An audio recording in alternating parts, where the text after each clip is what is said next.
Bring in show music, please.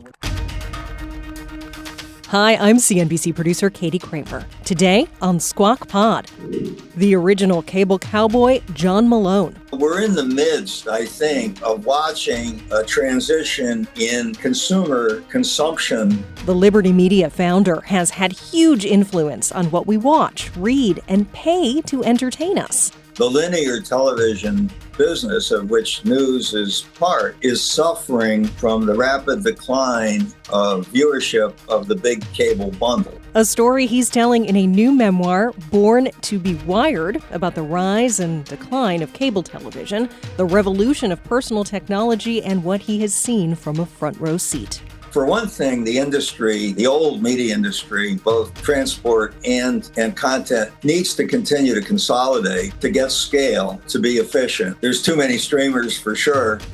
And new media star Ben Shapiro, the conservative commentator on tariffs, industrial policy, and all the White House news of a busy 2025. Are we grading Trump against what would have been, in which case much better than what would have been, or are we grading him against what I would love to see? And, I think that we can do both. Plus, China putting military power on display, its jobs weak, and Google avoids a nasty breakup in a favorable antitrust ruling. The government takes 5 years to do anything. By then, the market's already moved. It's Wednesday, September 3rd, 2025. Squawk Pod begins right now. Stand Becky by in 3, 2, 1. Cue it, please. Good morning, everybody. Welcome to Squawk Box right here on CNBC. We're live from the NASDAQ market site in Times Square.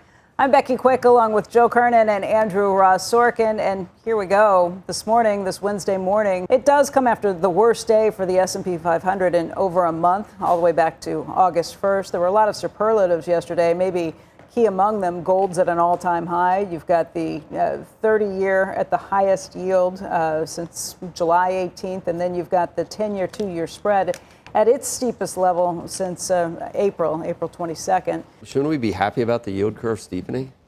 I guess so. I mean, after all the, McDonald's yesterday, big piece in the Journal today about the middle class is totally strapped at this point. And I think the recession fears are starting to... It's so weird.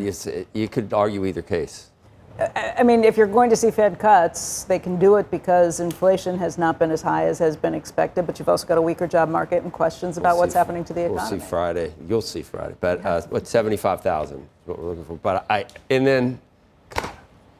was worried someone else would reference the Moody's economist. I would never mention this guy, but he's calling. I wouldn't. I know Becky's going to mention, because you're fairly fair, but. And I'm not, but Zandy, if he's ever right, I'll have a heart attack. But he, now says we're on the cusp of a recession. We'll see. We'll see. Well, I guess I'll cite anyone to talk about. You look at these ideas of two economies, dueling economies, and that's also what the McDonald's CEOs and other people who told us yesterday, who talked about some of these issues. He just said it. We don't see as much, again, because that wealthier consumer right now isn't feeling under a lot of pressure. It's just, this isn't like what we saw in the Great Recession, where that consumer, everybody was trading down. Right now, again, if you're upper income, you're feeling pretty good about things, and so we're not seeing as pronounced a trade down effect this time around. What Chris Kempczinski said, the McDonald's CEO, is that he's not getting the trade down impact. Right. Normally, you would see when there's pressure on the lower end, that higher stratas sort of trade down and start eating more at McDonald's. That hasn't happened. Tale of two cities. Right.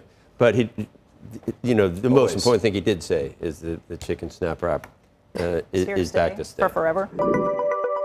And then there's the big news that happened in court yesterday. Alphabet shares jumping as investors celebrate what they see as minimal consequences stemming from a key antitrust case involving Google and, of course, its search bar. Eamon Javers joins us right now with more. It's more than just the search bar. Yeah, there's a lot to this, Andrew. Good morning. Both Google and the Department of Justice released statements last night highlighting parts of the decision they liked, disputing the parts they didn't, and hinting at future legal wrangling. Now remember, appeals in this case can come after a final judgment is issued later this year, so this could still go on for a couple of years. Google said in part in its statement, now the court has imposed limits on how we distribute Google services and will require us to share search data with rivals. We have concerns about how these requirements will impact our users and their privacy, and we're reviewing the decision closely. And Assistant Attorney General Gail Slater posted on social media that, quote, the court didn't order all of our requested relief, and we are weighing our options. Now, the court said Google will have to share search data with competitors, declined to force Google to sell off its Chrome browser and Android's operating system, though. And it said that Google can continue to pay third parties like Apple for distribution, but can't enter into these exclusive search engine agreements. So Google has said all along that it had planned to appeal this decision, so the case could continue well into 2027. Next steps include both parties submitting revised final judgments by September 10th, and appeals can begin after that final judgment has been issued by the court, guys. So we're not out of the woods yet, but a significant win here for Google in that they avoided the worst possible scenario, which is a forced breakup of the company. Back over to you. Eamon, here's the thing that I'm still trying to figure out. They effectively say you can't have an exclusive deal on another device, but we can't really take your right away effectively for paying to be on another device. So, Apple stock moved, Google, the whole idea being that they're going to be able to continue the deal that they currently have with Apple, which makes them maybe not the exclusive provider, but effectively the default provider. And a lot of people therefore say the exclusive provider to a phone like Apple. Does this give Apple some kind of new opportunity, not only to get money from Google, but to say, by the way, I know you're going to pay us all this money and you will be the sort of default thing, but we may make it more accessible for somebody else. We may actually now charge other people to be sort of the second default version so that we can, because the court says X. Yeah, I think that's smart, Andrew. I mean, you look at this and the court is saying, you can continue to pay them, but you can't have this exclusive arrangement. And what the court said here was interesting. The judge, Amit Mehta, writing in documents yesterday that, it would just simply be too disruptive to Apple to force them to stop these payments because that would be damaging to Apple's business. And also, he's talking about the rise of AI and saying that this is a situation where so many AI companies are being started. So much money is gushing into this industry. He said over the 5 years that this case has been proceeding so far, remember, it was filed at the end of the first Trump administration back in 2020. The AI landscape has changed enormously, even in the last year as they were arguing this case. So his point is, so much change is coming to this industry and so many potential new competitors are coming. He doesn't want to disrupt things artificially by saying you have to stop this payment stream, but he does want to open the door to other entrants in the market. I'm naive about all these things. I defer to Sorkin on this stuff, but I have said I don't think Google's future looks that bright because nobody uses, they do now, and I know there's AI on Google as well, but I use something else. And like so many times, the government takes 5 years to do anything. By then, the market's already moved. The free market that's been their argument the entire time. It has, though, hasn't it? It's like, okay, now the horse has left the barn. It's this is not the problem anymore. Google's got problems at this point because everybody uses generative AI. But does this help Apple, who has lagged with generative AI? Are they going to ride Google now? No. The idea actually can't they use Gemini? The benefit is that they're going to use Gemini. Gemini, that's what I mean. Now they can, and no one will say you can't do that, and Google can't. But this is Gemini why I ask you. You're looking at me like I'm. No, but Gemini. I know you're a Perplexity man. It's just easy. It's on my. But Gemini is basically, I think, long-term likely to catch up, if not be better. Some people would say Gemini's way better than Perplexity. Can you help me move? See, I have Perplexity right on the first thing. Right. Can you move something else to the? Can you move that back and put something else? Well, that's the thing about Apple. All you have to do is go to the browser. I know it's how the to do default. that. It's the default search on. That's right. You don't even have to. By the way, all you have to do is be in the browser and type anything into the thing, and that goes to Google. I know how to move this. Okay. I just want to make sure. But you understand. I've got like 4 pages of those things. But when one does disappear, I do have trouble figuring out how to.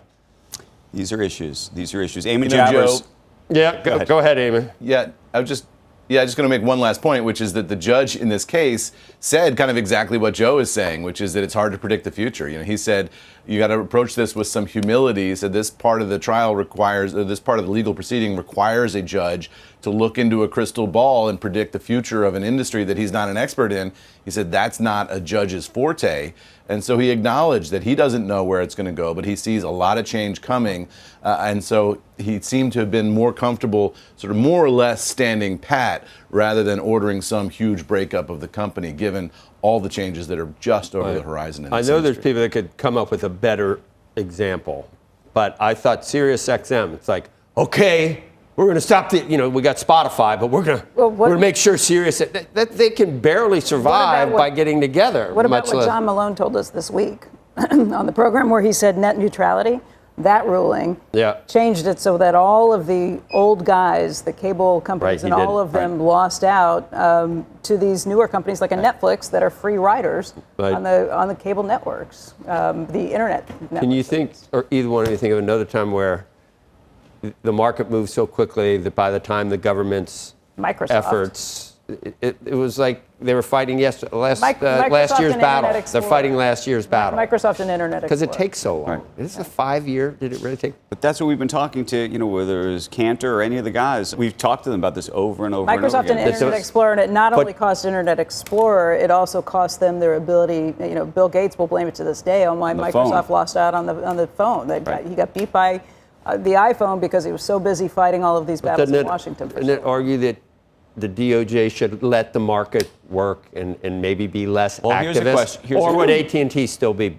Well, AT&T might still exist. And so my question to you is it different in a technology space? So fast. Well, because it's moving so. If I told you we were talking about, the agricultural industry, would you say the same thing? If I told you about supermarkets, would you say the same? I mean, this is.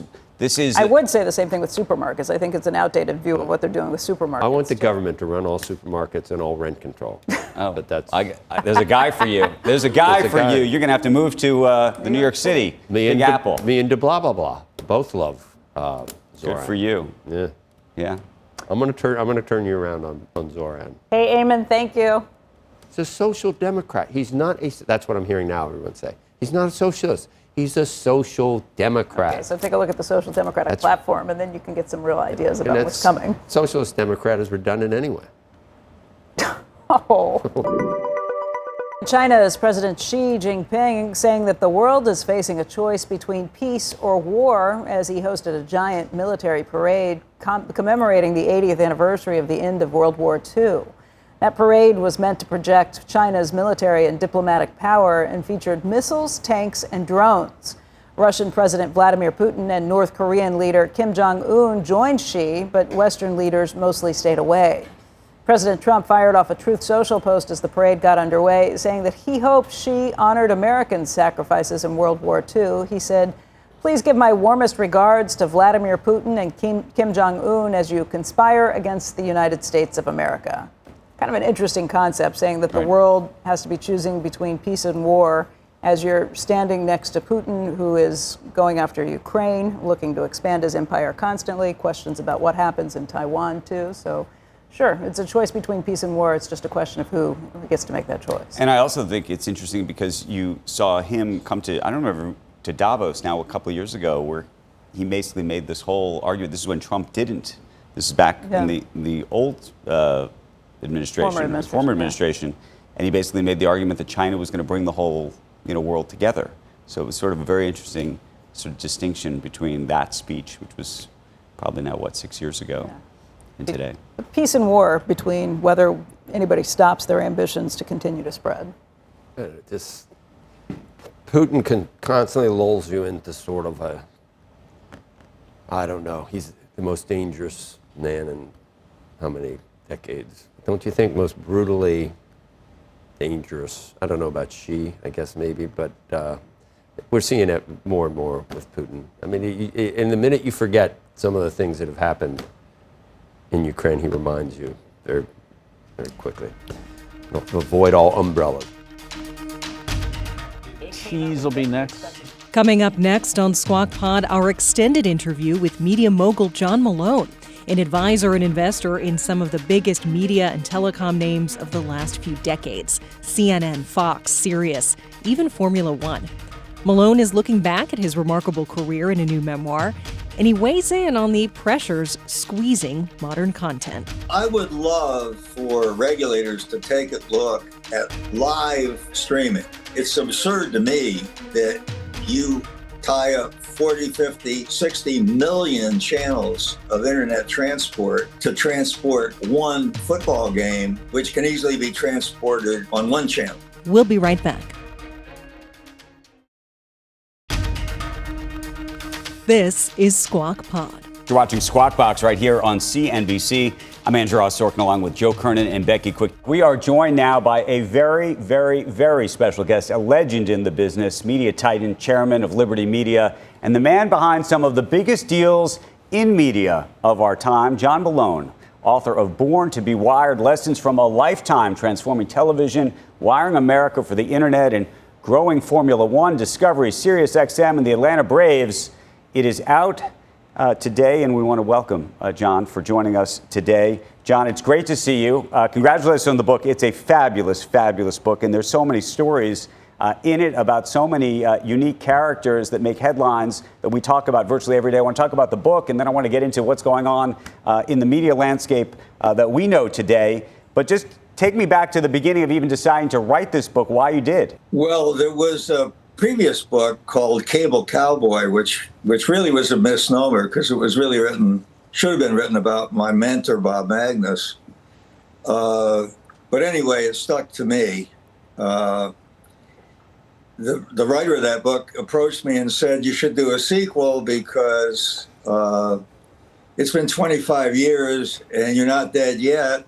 And so he was going to write a sequel, and we started working on it together, and it became increasingly my autobiography as opposed to his view of me. And that's why it got written. If I had known how much work it was going to be, I probably wouldn't have done it. It felt to me like this was an emotional book because you talk about the various relationships and how important those relationships have been in your life and, frankly, to the business. You go through a great sequence, which I'd love to get your thoughts on today, about Ted Turner and your relationship with him and, frankly, your hope that you had wished you could have bought Turner at the time.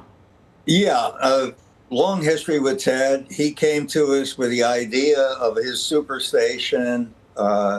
It took some convincing, but we ultimately launched it, carried it across our cable footprint. When Ted got in a bit of trouble trying to buy MGM, we had to get together. The industry got together. I was proud to lead the effort, and we raised, $600 million, which was real money back then, to get him out of the clutches of Kirk Kerkorian. And Ted was on our board for many years at TCI. So we had a very long history, and we were pretty good personal friends too. I traveled with Ted quite a bit. Goodwill games in Russia, for instance. Great stories. Ted was and continues to be quite a character. I've become the godfather of his Atlanta Braves baseball team. And trying to nurture it along. I know he's very proud of the team. So we have a lot of things in common. We have ranches that are back to back in New Mexico. I went quail hunting with he and Jane a number of times. All kinds of things. Great stories, great history. He's a hell of a character and a very sound businessman. Well, let me ask you about another businessman who I think you respect deeply, and there's a fascinating sequence in the book about it. And we had actually spoken to this gentleman earlier in the year because he had his own book out, which is Barry Diller. And you two got in maybe a scuffle is maybe too polite a term because you went to court and it almost broke the relationship. And then you wrote him a letter. Take us back to that moment because it was an emotional moment. I remember when we had Barry on the show talking about what had happened. Well, what happened was my CEO at the time at Liberty Media Greg Maffei, had a rocky history with Barry. And when Barry decided to break up IAC, collection of businesses, and distribute some of the businesses not reflecting our control structure that we had in IAC that had been in place for a number of years, we decided to ask the court how to interpret my original agreement with Barry. It was a very unusual agreement. Barry was such an incredible talent. The only way I could get him to work with us, I don't think for us, work with us, was to give him a proxy on my control of the company we were going to create together. And I did that. That was, I don't know, 35 years ago, something like that. And he did a fabulous job of building a business, starting out in home shopping, mutating into content, and then once again mutating into internet services. Really pretty unique performance. But as he was about to split the company into multiple pieces, there was a question, a legitimate legal question, about what the intent of the original agreement was. And I wanted to go to court and ask a judge to interpret that agreement for us. Unfortunately, the legal situation got out of control, and it became almost a Ted Kozlowski type of set of disputes, which I didn't want any part of. And I was really embarrassed by how far out of control our litigation had gotten. And I wanted to apologize to Barry personally for not having paid a close enough attention and kept it on the rails. So that was the genesis of that. Hey, John, as someone that people follow so closely and obviously a legendary in media and in all different aspects of it, another kerfuffle was right before Discovery was going to merge with Warner Media. And I think you made some comments about, I think to our own David Faber here, about CNN hiring some actual journalists. Now since then, I know that was quite a moment, and that did result in some changes at CNN, and then I don't know, and some even more changes after that. And then we've seen what's happened with CBS and the Stephen Colbert and pressure from the Trump administration. I've always said that almost any mainstream media entity you could have almost made the same comments about. John, do you think CNN has changed to the point where where you are seeing actual journalism now? Do you see it across mainstream media anywhere? No, and in fact, it's very difficult. I get it. I was around when you guys were created. Zasloff and I basically created CNBC. Yes. I was around, I was partners with Rupert when they created Fox News. We used to own McNeil Lehrer as a public service. We supported that effort on public broadcasting for many years. So I've been in and around the news delivery game for a long while. And I've always struggled with the question of news. Just give me the news, the factual news. And how do you separate news from the impossible bias that the journalist has? They always come to it with preconceived attitudes. When Rupert pitched Fox News, it was going to be that we're going to have a true news division. There will be just the news. And I guess you would say that's Bret Baier today. But then we're going to have essentially entertainment programming focused on news and current events and culture and so on. And that was his formula. And CNN decided to stay and try and be just news, as opposed to news and comedy and entertainment. my view was that that it was okay for Fox to do what they did as long as you labeled opinion as opinion, like the newspapers did. You have journalism, you have the facts, and then you have editorial opinions, and then you may have guest editorials. And you can make it all interesting and entertaining, but what you're calling factual news, it would be nice to be just factual news. Now, I know how difficult that is. CNN has great journalists. They always have had great journalists. They have a large organization that does the best job of covering breaking news worldwide. That clearly is a big strength for them. The reality is that journalism schools turn out people who tend to be reformers. They tend to want to fix the world from the journalistic perspective. So they tend to be quote unquote progressives personally. And it's impossible to separate that sort of personal opinion structure from the way they cover news, the kind of adjectives that come to their mind when they are reporting a story.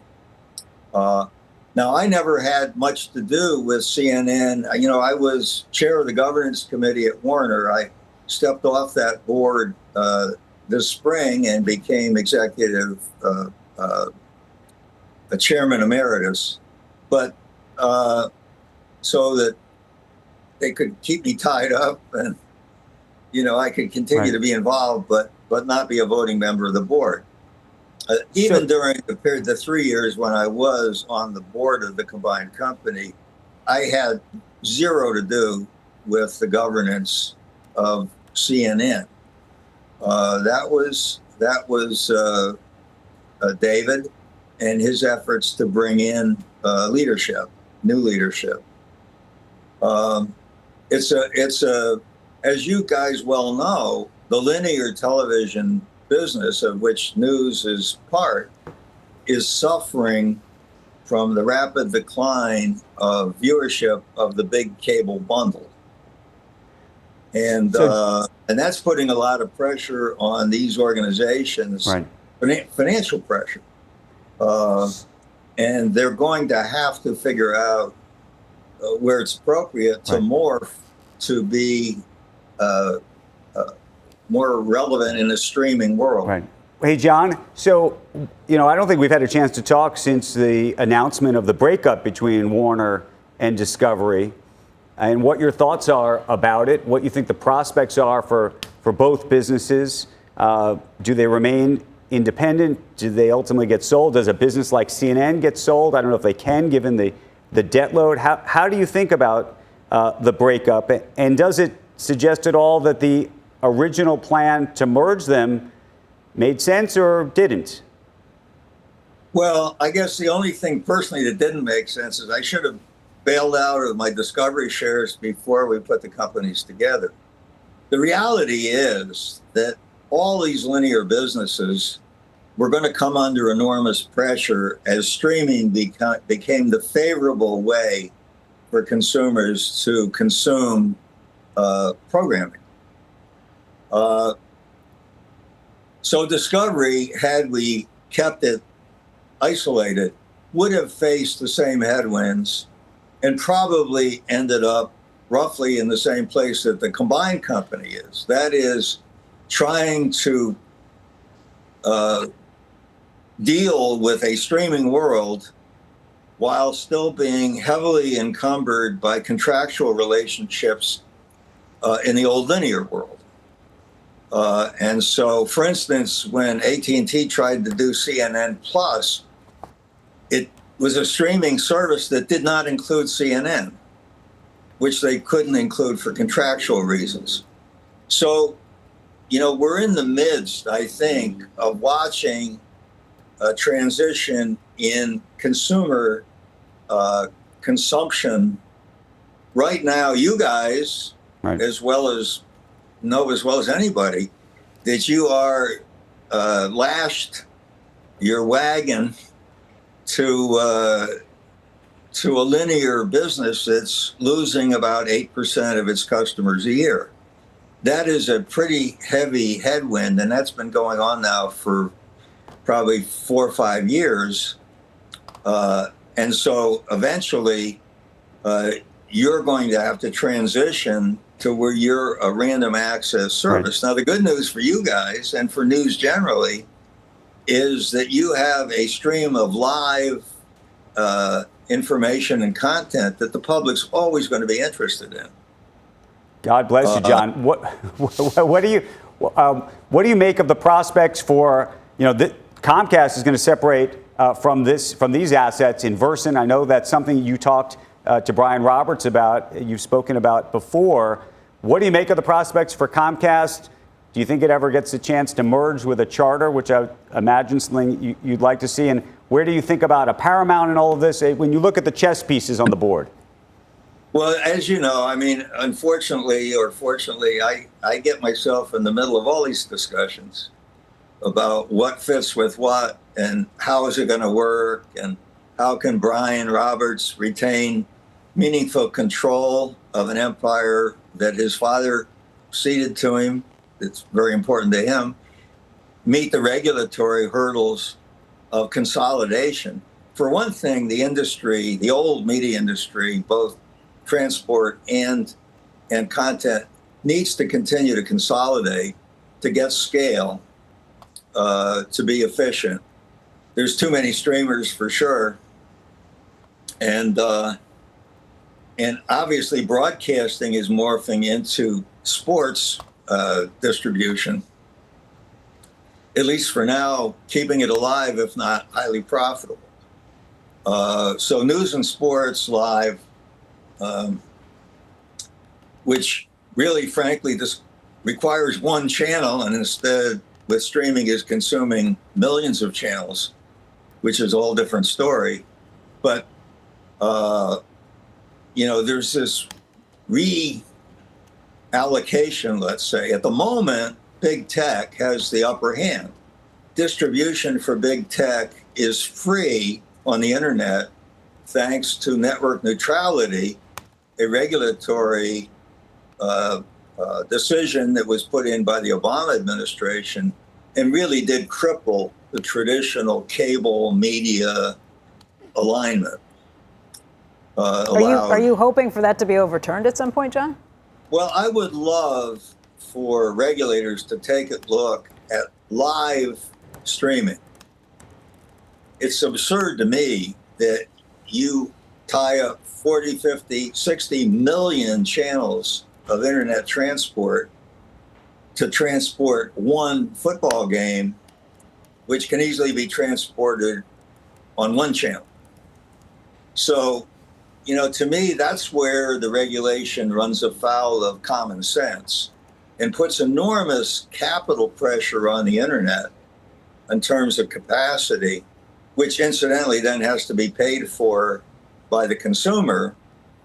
And since the FCC's original approach was everybody has to pay the same, so light users of the internet don't get a break relative to heavy users, then everybody is subsidizing big tech as they drive sports into streaming and primarily benefit from advertising sales, which generate 2 to 3 times the revenue that the linear advertising represented. So this is really financially driven by advertising potential.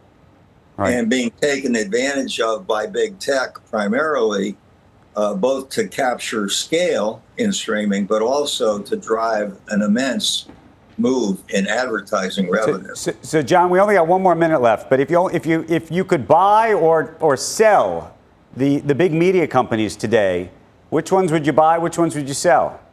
Oh boy, that's a really tough one. I think everything's relative. The market is pretty efficient in pricing these businesses. So I don't know that there's a lot of difference amongst them. The market has figured these out pretty well, and it's going to be a function of performance from here. Are we guessing right that a Warner, a studio streaming library run by David Zaslav is something the market is really going to value highly. Right. Okay. If they do, will they value it highly enough to raise enough equity capital to make the entire collection of Discovery Warner, and that's the big question, economically viable? John, unfortunately, we could talk forever. They're playing us out. The book is called Born to be Wired. It's a fabulous book, John. Congratulations on it. We look forward to hopefully talking to you again very, very soon. Next on Squawk Pod, conservative influencer Ben Shapiro is looking at the institutions behind American society and reading the political tea leaves. Everyone always thinks that President Trump has no strategy. That's not right. President Trump has heterodox ideas, and then he is responsive to reality. So what he tends to do is push a limit, and then when the limit pushes back, then he accepts it and he adjusts. There's an enemy of my enemy. You're listening to Squawk Pod. And now it's going to the Supreme Court. Now we're going to be asking for early admittance. We're going tomorrow, and we're going to ask for an expedited ruling because, when you look at the stock market's down today, the stock market's down because of that. Because the stock market needs the tariffs. They want the tariffs. Here's Joe Kernan. Stand by, Joe. His mic, cue. We're on, Ben. Yesterday, President Trump said he would ask the Supreme Court for an expedited ruling to overturn an appeals court decision that found most of his tariffs are illegal. Joining us now is Ben Shapiro, co-founder of the Daily Wire. His latest book, Lions and Scavengers, The True Story of America and Her Critics, is out. We could have started rolling the cameras. We're almost ready to do that. I think we should start a YouTube show during the commercial break. Where we just no talk joke. about- That's the name of the show, During the Break. Yeah, during the break. So Ben, we're going to bingo. Look. You classic conservative. We're going to talk about all these things. We'll just say before we started, we were kind of talking about how President Trump, there are certain things that classic conservatives probably like and certain things that rub classic conservatives the wrong way. Someone here, I won't mention any names, might have made the point that the counterfactual would have been Kamala Harris and Tim Walz. Yes. So as bad as it gets for classic conservatives, the counterfactual to some people, and again, I'm not going to mention any names, to some people, it was quite frightening at what the alternative would have been. Mention names? I'm not mentioning any names. And it was a binary election. Yes. I mean, I think that is always the math that conservatives are trying to do is, are you grading Trump against what would have been if he had not been president, which obviously would have been much, much worse from a conservative perspective, or are you grading Trump against what you wish he were, which would be like, say, fewer tariffs, less command and control economics, less taking stakes in companies like Intel. So, I think that it's fair to critique President Trump on all those things, and also to keep in mind that the alternative would have been massive taxation, massive overregulation, a shutdown of the economy in many ways. Can you still say, and I said this, can you still say don't sacrifice the good for the perfect? I mean, I think always. That's what we have to say. I'll just say one thing about Intel, and this is where I finally found some solace. The CHIPS Act gave them that money with the craziest conditions attached to it. Perfect democratic, the way they do industrial policy. At least at this point, isn't it better to get a 10% stake for that, giving them whatever it was, $9 billion, and saying you got to have child care and DEI, you got to pay union wages? Isn't this less bad? Can't you say, okay, it's yes. all right? I mean, I think that it is less bad. And then the best would have been rescission, right? I mean, the best would have been if Trump actually wanted to cut, he would actually try to rescind a lot of that spending in the way that he has done. Just don't even give it to him at all. Well, yeah. I mean, because now you have the government. If Intel was that possible, or was it possible to just? I mean, they're trying rescission on a bunch of other stuff. So theoretically, they could have tried to cut off the funding and go to Congress to try and actually renege on some of that funding. How about the NVIDIA? You give us a cut and you can do whatever you want. Is that? I mean, that I think has less to do with the government taking in revenue from NVIDIA. And that's a really open question as to whether NVIDIA should be selling H20s in China. I mean, that's a real national security issue. That really is. And I think that if we're trying to box in China, then there are a lot of things that I wish the Trump administration we're doing to further box in China, including, by the way, lowering tariffs on India, South Korea, Japan, So do you think and all it's the a rest. mistake then to allow these chips to be sold at all? Or do you think that there's the VIG, if you will, has anything to do with this? I mean, the thing I've argued Chinese is don't even want the H-20s anymore. right. The thing I've argued is if we want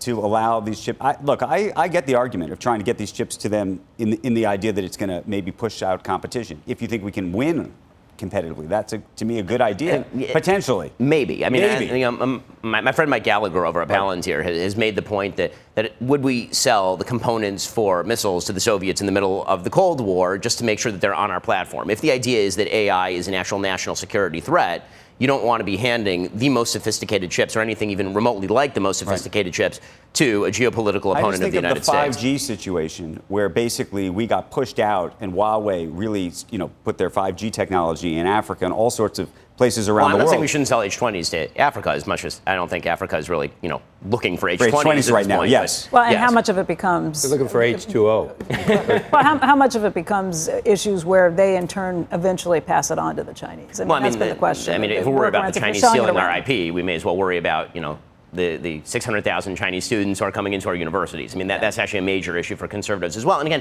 this comes back to, I think, what you were saying earlier. Are we grading Trump against what would have been, in which case, much better than what would have been, or are we grading him against what I would love to see? And, I think that we can do both. I think we can be honest about saying it would have been way worse if Kamala Harris were president. And we can also say, I wish that the policy on some of these matters were better. Can I ask, though, you point out the idea of rescission going back to Congress to get some of these things done. It feels like the Trump administration is pushing boundaries and knowing a lot of this is going to get litigated through the courts. Unfortunately, that's been true since the Obama administration, right? But why not just go back? At this point, you've got control of the Senate. Go back to the Senate and ask for the permission to be able to do these tariffs rather than to have businesses wait while this whole thing gets drawn through. Or is the entire intent to say, yes, we want to litigate this? We want to see what the Supreme Court says. I think that the president really does want the tariffs. I mean, I think that he believes that he's going to bring manufacturing back on shore and that he's going to rejigger balance of trade and all this sort of stuff. I think that the question of the Senate is really one of the filibuster. And the proposal that my friend Jeremy Boring has made, and I think that it's right, is that actually the Senate majority leader should go to the Democrats in the Senate and say, you know what, you like the filibuster when we're in power, and we like the filibuster when you're in power. How about a constitutional amendment to enshrine the filibuster, and it gets passed within the next 12 months or we nuke it? Right, because it seems to me that if you want to set the rules going forward, then set the rules going forward. But I think what everyone is fearful of, on both the right and the left, is that the side I don't like is going to nuke the filibuster and then do whatever the hell they want the minute they gain control of the Senate. I got a tariff question for you, which is how you think about tariffs, how you think about national security in the context of tariffs. We have an automobile industry that we talk about all the time that I think if we had no tariffs, we would be effectively taken over by BYD and the Chinese car companies. I don't know if you think that's, but I think people would be able to buy cars at much. I'm not buying a BYD. No, you'd be able to buy much cheaper prices. You'd have real competition in the market, and eventually, I think it would be probably very bad for Detroit. By the way, Elon Musk has said that we would be slaughtered. And Germany. And by the way, I think it would hurt VW too. I mean, it would hurt all of these. I wasn't talking about VW. Oh, okay. It would hurt all of these. It would hurt all of these companies. And so the question is there a national security issue to making sure that we manufacture cars in this country? By the way, we don't manufacture even, for the most part, refrigerators in this country. You would think that's a national security issue if you thought, you need to have all this stuff made are tariffs the solution? Well, I think that the national security implications are less to do with the car industry than to do with the kind of technology that China is loading up into the BYDs. I mean, this is a real national security issue because China does, in fact, gather data using every single tool at its disposal on all of their tools, which is why I think the Trump administration should shut down TikTok. Okay, Congress passed a law. TikTok needs to be shut down. This kind of playing games where you push off the limit on shutting down TikTok, which is a gigantic Chinese misinformation operation. Where are the conservative Republicans in Congress and the Senate, screaming from the rooftops about this? Well, I mean, I think there are some, but I mean, listen, the president of your own party is a very difficult person to stand up to on some of these matters. And I think that there also is the hope for a lot of Republicans, which I think is largely justified, that President Trump, everyone always thinks that the President Trump has no strategy to that's not right. President Trump has heterodox ideas, and then he is responsive to reality. So what he tends to do is push a limit, and then when the limit pushes back, then he accepts it and he adjusts. There's an enemy of my enemy going on here, and that's what I was going to ask you. We're all big boys and girls in this country, but over the weekend, everybody that was circulating is Trump dead was not just circulating; they were hoping that he was dead. This is we're all big boys and go, okay, we get it. Is social media making things worse, and is there any way back from this point where we are right now? I mean, there's no question that social media is making things worse. I mean, honestly, the only way back is for people to get out and touch some grass. Right? People actually need to go out and talk with actual human beings. Touch some or smoke some? No, not smoke. I'm very much against the marijuana. Touch some grass, get out there, and actually meet some actual human beings. It turns out that the people that you go to church with are a much better proxy for what the rest of humanity looks like than the random anons that you're dealing with on X. Or elsewhere, but I don't know, the stuff I see is beyond the pale. You think Trump would win an election if it was held today? Yes. Yes. You would never know that, would you, from the way things are presented to us? Again, I think that there's only one party that's more unpopular than the Republican Party, and it's the Democratic Party by leaps and bounds. Well, let me ask you this then. So, at the end of this term, assuming you think that there is an end to the term, there's an end to the term. See, let's not be silly. That right there. No. That right there. He sells hats. By the way, people don't know. People think Gavin Newsom doesn't even believe that. All the same people who are like, it's an authoritarian tyranny. We're never going to have another election. I noticed you're gearing up for another election, Gavin Newsom. So my question then is, do you see either J.D. Vance or the cult of Trump right now, where you have a president who has real control over the whole country in a remarkable way? Do you see that as a one-off situation, or do you think that, and this goes to your book, do you think that politics in America has fundamentally changed, and that whether it's a Republican or Democrat in office in the future, they will always be pushing the boundaries, doing a lot of the things you're talking about? Well, I mean, I think the centralization of power in the executive branch, which has been an ongoing project for decades. I mean, trying to pretend this is all Trump is just not true. I'm old enough to remember Barack Obama saying that he was going to use a pen and a phone when he lost control over Congress, and then using a pen and a phone. In the last 4 years. Yeah, and so the sort of idea that Trump is something new is not right. But a court stopped what he's trying to do. We still have things that... Well, there's pushback, but I will say... I want to hear from the author. I'm definitely concerned. Again, the centralization of power in the executive branch, I think, is going to continue because people are frustrated, and when they are frustrated, they look for who is the guy who can, quote-unquote, make it happen. Do I think anyone is going to be able to remake Trump's coalition? No. In the same way, I think it was a mistake for Democrats to say, we'll just slot Hillary in and she'll just take over Obama's coalition. Every politician has their own coalition. J.D. Vance is going to have to build his own coalition. And it's going to be kind of a weird and unwieldy coalition, right? Because on the one side, J.D. Vance is a very Silicon Valley, Peter Thiel guy. And on the other side, he's a very blue-collar Appalachia guy. How do you square that circle? Trump was so big in his persona. He is so big in his persona that he is, in his own way, sort of what Obama said. He's sort of a blank screen that you can project your hopes and dreams onto. And you see everybody in the Republican Party trying to say, well, he represents what I think. And the truth is, Trump represents what Trump thinks. There is no Trumpism. There is just what President Trump thinks, which is why he's so heterodox and why we can sit here and be frustrated sometimes by what he's doing and still say we like him. Even his own administration doesn't know what's happening. They'll say you have to wait. There's one person who's deciding, and that's I mean, I think that is what makes Trump a unique figure. But you got people like Bessent there, so I mean, you think that I think the markets are being held up by Scott. Yeah. But Scott will also tell us that the decision finally is going to come to the president. I know. I know the guy. Believe me. I'll trade you one Colbert firing for one appointment of the head of the Ministry of Truth, which we almost got back under. Do you remember that? Oh, yes. Every time we hear whining about, that there's somehow pressure on the free press. And I mean, are this for real? Do you remember? Mark Zuckerberg admits they came to us and said, do not do these things. Well, I mean, again, there's this sort of idea that Trump is shutting down free speech in America. I've the end of democracy. It's free speech continues to work extremely well in the United States. So I'm not worried about that. But I would assume you prefer that he's not suing media outlets, or you would? I'm curious, actually, where you land on that. I mean, it depends on whether they have actually trespassed. Did they deserve to be sued? Some sort of actual. Do you think they did, though? Problem. I mean, it depends on which case you're talking about. We're talking about in the real world. Do 60 Minutes. Is my website done yet? Is my thing done? They all deserve to be sued, probably at this point. Well, then you'll get the lawsuit too. No, I'm trying to just balance it out a little. I mean, the specifics of that particular case in which they kind of sliced and diced Kamala Harris in order to help her. I think that that probably is not a lawsuit that I would have filed. Did you agree with Malone yesterday when he said across the board none of them are fair at this point? Did you agree with that? When he just flatly said no. That no media is fair? No media can get beyond the progressive He didn't DNA. Say no maybe. Yeah, he did. We said nothing about. He said We have Ben journalists in on right general. here. I got you. I'm doing my best. I'm doing my best. Journalists in general go to schools, then they think about these things, and they have Exactly. progressive We all views. have He our didn't say own all. biases. Yeah, right. Will you admit that? At least we all have our own biases. Yes. You won't We even. all have Yeah. our own biases. We all. All right, Lions you're- and Scavengers is the you're name of the book. Give them some credit Right, you're here. staying till 9 and coming back tomorrow. Is that right? Yeah. Okay, good. There's a copy of the book. You can go get it. It's fascinating about America. It is, and the state we're in right now. And that is Squawk Pod for today. Thanks for listening. Squawk Box is hosted by Joe Kernan, Becky Quick, and Andrew Ross Sorkin. Tune in weekday mornings on CNBC at 6 Eastern. Get the best of our TV show right into your ears when you follow Squawk Pod. And check out our 3 times a week pre-market pod, 5 Things to Know Before the Opening Bell. That is out in the early mornings, usually Mondays, Wednesdays, and Fridays, and gets you set up for the day ahead. Have a great Wednesday, and we'll meet you right back here tomorrow. We are clear. Thanks, guys.